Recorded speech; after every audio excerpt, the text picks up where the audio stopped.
Haleluya, haleluya, haleluya. Salam sejahtera bagi kita semuanya, Bapak, Ibu, saudara-saudara di kasih Tuhan. Hari ini tanggal 28 Januari tahun 2022, kita bersyukur atas kasih, rahmat, kebaikan Tuhan yang selalu tersedia bagi kita. Dan secara khusus pada kesempatan hari ini, kita akan merenungkan firman Tuhan dari Ayub pasal yang ke-42 ayat yang ke-10 sampai dengan ayat yang ke-17, karena ini adalah kisah akhir dari kehidupan Ayub yang sangat-sangat luar biasa dan mengagumkan. Setelah kita mengetahui tentang kisah Ayub yang mengalami berbagai penderitaan, mengalami suatu permasalahan, tapi di dalam ayat ini, atau khususnya pasal 42 ini, kita melihat tentang kisah yang luar biasa, happy ending, finishing well, terjadi di dalam kehidupan Ayub. Saudara-saudara kasih Tuhan, dijelaskan dalam pasal 42 ayat yang ke-10 sampai dengan ayat yang ke-17 bahwa Ayub akhirnya mengalami pemulihan dari Tuhan. Akhirnya hidupnya dipulihkan oleh Tuhan. Dan setelah dia mengalami pemulihan, semua saudaranya laki-laki dan perempuan dan kenalannya yang lama datang kepada dia, dan mereka menyatakan turut berduka cita, menghibur dia oleh karena segala malapetaka yang telah ditimpakan Tuhan kepadanya.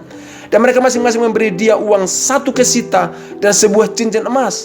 Dan ayat 12 dikatakan Tuhan memberkati Ayub dalam hidupnya yang selanjutnya lebih daripada dalam hidupnya yang dahulu. Dikatakan ia mendapat 14.000 ekor kambing domba, 6.000 unta, 1.000 pasang lembu, 1.000 ekor keledai betina.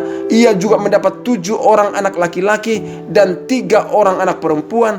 Dan anak perempuan yang pertama diberinya nama Yemima, yang kedua namanya Kesia, yang ketiga namanya Keren Hapuk. Di seluruh negeri tidak terdapat perempuan yang secantik anak-anak Ayub. Wow. Dan mereka diberi ayahnya milik pusaka di tengah-tengah saudara-saudaranya laki-laki. Sesudah itu ayat 16, Ayub masih hidup 140 tahun lamanya. Ia melihat anak-anaknya dan cucu-cucunya sampai keturunan yang keempat. Keturunan keempat berarti itu adalah cucu dari cucunya. Maka matilah Ayub tua dan lanjut umurnya. Ibu dan bapak, saudara-saudari kasih Tuhan, seringkali orang jika berbicara tentang Ayub, maka yang dibicarakan adalah penderitaan yang dialaminya. Dan memang itu adalah fakta yang terjadi. Tetapi di dalam ayat yang ke-42 ini, firman Tuhan menjelaskan kepada kita tentang pemulihan yang dialami oleh Ayub. Menjelaskan bagi kita semuanya bahwa di dalam perjalanan kita mengikut Tuhan, ada saja masalah, ada saja pergumulan, ada saja kesulitan, bahkan ada penderitaan bisa terjadi dalam kehidupan kita. Tetapi berdasarkan firman Tuhan ini, ayat yang pasal yang 42 ayat 10 dan sampai ayat 17 ini, Tuhan dengan sengaja menutup kisahnya dengan kisah yang sangat luar biasa, menjelaskan kepada kita bahwa di dalam Tuhan, bersama dengan Tuhan, hidup kita akan finishing well. Bersama dengan Tuhan mengalami penderitaan, mengalami persoalan, tapi kita akan mengalami kemenangan dan kita akan mengalami pemulihan dalam kehidupan kita. Saudara-saudara dikasih Tuhan, di dalam kisah yang baru saja kita baca tadi dalam pasal yang ke-42 ayat 10 sampai 17, dikatakan bahwa Ayub berdoa untuk sahabat-sahabatnya. Ya, kita sudah baca itu Elifas, Bildad, Zofar, dan bahkan ada lagi Elihu yang banyak berbincang dengan Ayub dan mengatakan sesuatu yang menuduh Ayub telah melakukan dosa, dan bahkan mereka berkata bahwa mereka sudah ditinggalkan oleh Tuhan. Dan karena keadaan tersebut, Tuhan murka kepada mereka bahwa mereka harus didoakan oleh Ayub baru dosa mereka diampuni. Maka dikatakan di dalam pasal yang ayat 10 tadi, setelah ia meminta doa untuk sahabat-sahabatnya, karena Tuhan menyuruh hanya doa Ayub yang aku dengar tentang kamu, baru aku mengampuni kamu. Maka Ayub berdoa. Namun menjadi sorotan kita pada pagi hari ini bukan lagi terhadap Elifas, Bildad, Zofar, dan Elihu, tapi tentang apa yang dialami oleh Ayub. Dituliskan dalam pasal yang baru saja kita baca, atau ayat yang baru saja kita baca, Ayub mengalami berkat Tuhan. Kisah Ayub happy ending. Kisah Ayub itu adalah menjadi kisah yang sungguh-sungguh finishing well, sesuai dengan tuntunan Tuhan. Dan dikatakan Tuhan memulihkan keadaan Ayub. memulihkan kesehatannya, memulihkan perekonomiannya, memulihkan keluarganya, dan memulihkan semua itu. Saya memang tidak melihat ya bahwa dia mendapat istri yang baru, tidak saudara ya. Tapi dikatakan dia mendapat anak-anak yang baru, berarti istrinya melahirkan lagi 10 orang anak lagi. Kok bisa ya? Ya Tuhan luar biasa. Dan berarti istrinya, hubungannya dengan istrinya pulih kembali, dan istrinya pun kembali datang kepada Tuhan. Dipulihkan semuanya, keluarga dipulihkan, ekonomi dipulihkan, dan sosialnya dipulihkan. Tuhan memulihkan seluruh kehidupan Ayub, karena saudara-saudaranya pun yang laki-laki, perempuan, dan sahabat-sahabat lama, kenalan-kenalan lama, dikatakan kenalan lama, datang kembali, dipulihkan semuanya. Dan yang tidak kalah penting, dituliskan juga Tuhan memberkati Ayub lebih dari kehidupan sebelumnya, dituliskan dalam ayat yang ke-12 tadi. Dia mendapatkan ternak yang begitu luar biasa, dan lebih penting lagi, Ayub masih hidup 140 tahun lamanya, dan melihat keturunannya sampai yang keempat. Saya katakan sampai cucu dari cucunya dia lihat. Dan akhirnya Ayub meninggal, mati dalam keadaan tua dan lanjut umur. Bukan mati karena dia mengalami penderitaan, bukan, tapi dia mati setelah tua dan lanjut umur.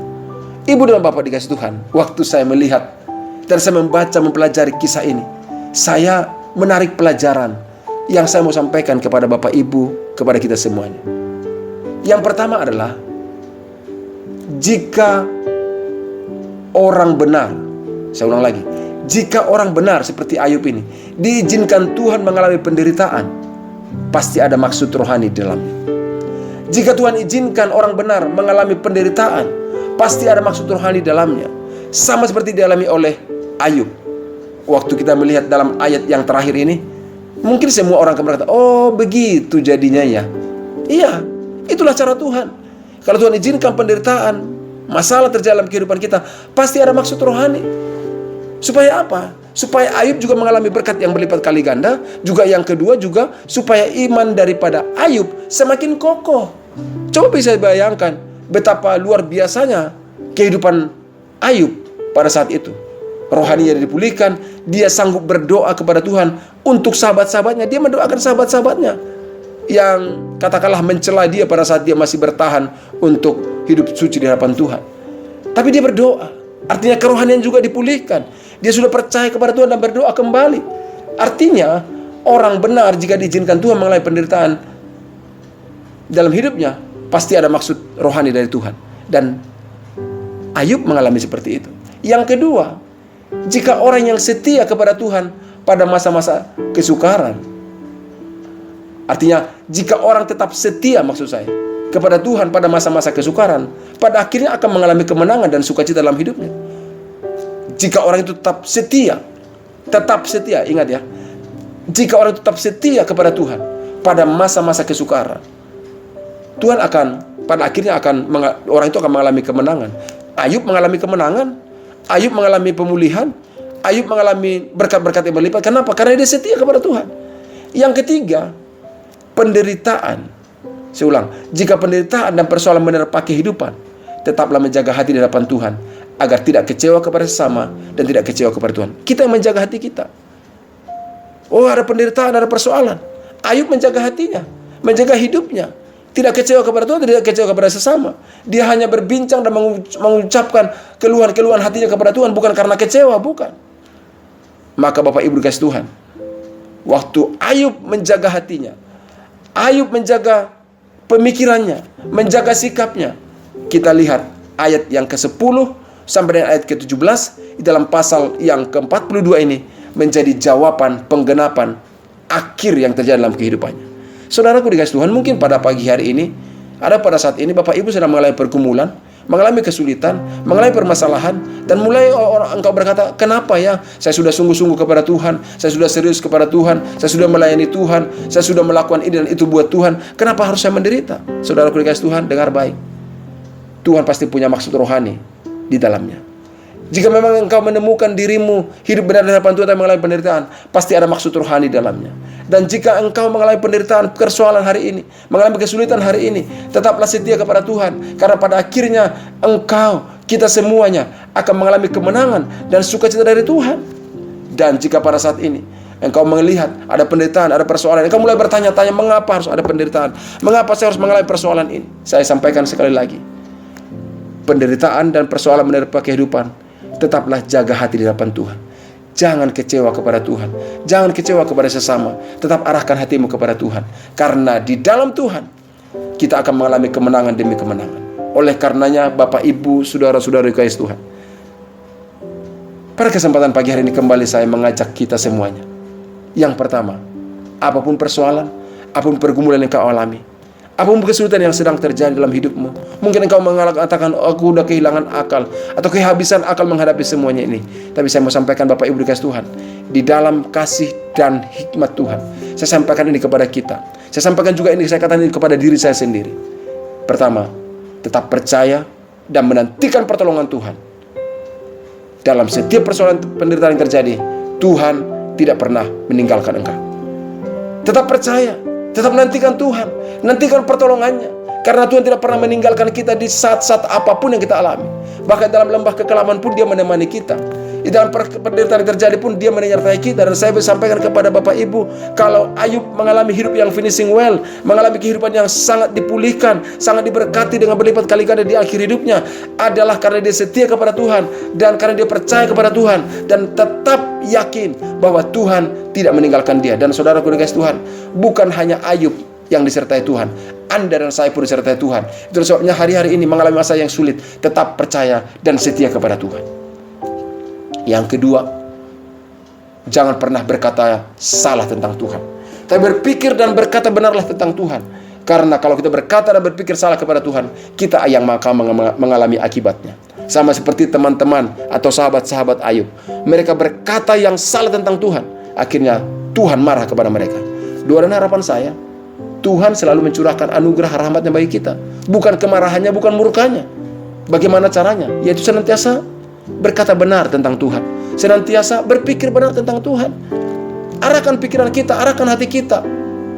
Kalau saya katakan, setting pikiran kita, setting perkataan kita, supaya jangan salah berkata tentang Tuhan. Apalagi salah berkata juga tentang sesama. Jangan. Yang ketiga, Bapak Ibu dikasihi Tuhan, saya kembali menyampaikan kepada kita, bersama Tuhan, hidup kita pasti finishing well. Bersama dengan Tuhan, semua keadaan pasti kita akhiri dengan baik. Bersama dengan Tuhan, kita mengalami pemulihan, mengalami pertolongan, mengalami berkat Tuhan. Bersama dengan Tuhan, percayalah. Sekali lagi saya katakan, percayalah Bapak, Ibu, Saudara-saudara dikasihi Tuhan. Jika engkau mendengarkan renungan ini, saya sampaikan, percayalah, Tuhan pasti memulihkan. Tuhan akan membawa kita kepada kehidupan yang terbaik, finishing well, yang mana kita mengalami pemulihan demi pemulihan dari Tuhan. Percayalah. Dan itulah sebabnya, saudaraku dikasihi Tuhan, jika hari ini engkau mengalami pergumulan, mengalami kesulitan, sekali lagi saya sampaikan, mari ambil komitmen, setia kepada Tuhan, tetap mengandalkan Tuhan, dan lihatlah, alamilah pertolongan Tuhan, pemulihan dari Tuhan, berkat dari Tuhan terjadi atas kehidupan. Amin. Mari kita berdoa. Bapa, dalam nama Yesus, Engkau memulihkan kehidupan Ayub, Engkau memberkati kehidupan Ayub, Engkau juga menambahkan berkat dalam kehidupan Ayub. Tuhan Yesus, kami tahu itu terjadi karena dia tetap setia di hadapan Tuhan, tetap menjaga hatinya di hadapan Tuhan. Itulah sebabnya ya Bapa, pada kesempatan ini kami berdoa, jagai hati kami, tolong kami, tuntun kami terus setia kepadamu, karena kami juga ingin mengalami pemulihan dari Tuhan, ingin mengalami berkat dari Tuhan, ingin juga mengalami pelipat gandaan penambahan berkat dari Tuhan. Tuhan, nyatakanlah itu dalam kehidupan kami, di dalam nama Tuhan Yesus Kristus. Pada kesempatan ini ya Tuhan, hamba berdoa, menyerahkan saudara-saudaraku, sahabat-sahabatku yang mendengarkan renungan ini, dimanapun mereka berada, apapun pengalaman yang mereka alami, mengalami hal yang sulitkah, mengalami hal yang sukarkah, mengalami hal-hal yang menyakitkankah, mengalami hal-hal yang mengecewakan dalam pandangan manusia. Tuhan, hamba berdoa, jagai hati mereka, jagai Tuhan, supaya mereka terus berkata dan berpikir benar tentang Tuhan, dan mereka terus mengasihi Tuhan. Dan kami percaya berkat-Mu tercurah, berkat-Mu dinyatakan, pertolongan-Mu akan nyata dalam kehidupan setiap mereka. Di dalam nama Yesus Kristus, saudara-saudaraku dikasihi Tuhan, apapun pergumulan-Mu, apapun persoalan-Mu, kita percaya kepada Tuhan. Kalau Ayub dipulihkan Tuhan, Ayub diberkati Tuhan berlipat kali ganda, berkat yang sama, pemulihan yang sama terjadi dalam kehidupan-Mu, terjadi dalam kehidupan kita. Di dalam nama Tuhan Yesus Kristus, percaya dengan iman, katakan sama-sama, Haleluya. Amin, amin, amin. Bapak dan Ibu, demikianlah renungan kita pada kesempatan ini. Dan saya sampaikan, tetaplah berdoa, tetaplah setia kepada Tuhan. Jika ada pokok-pokok doa Bapak Ibu Saudara dikasih Tuhan yang butuh dukungan doa dari kami, kirimkanlah melalui WA yang ada di nomor podcast ini. Percayalah, 2 orang sepakat meminta apa saja pun di dunia ini sesuai dengan kehendak Tuhan, Tuhan akan menjawabnya. Tuhan Yesus memberkati kita semuanya. Salam sejahtera. Shalom.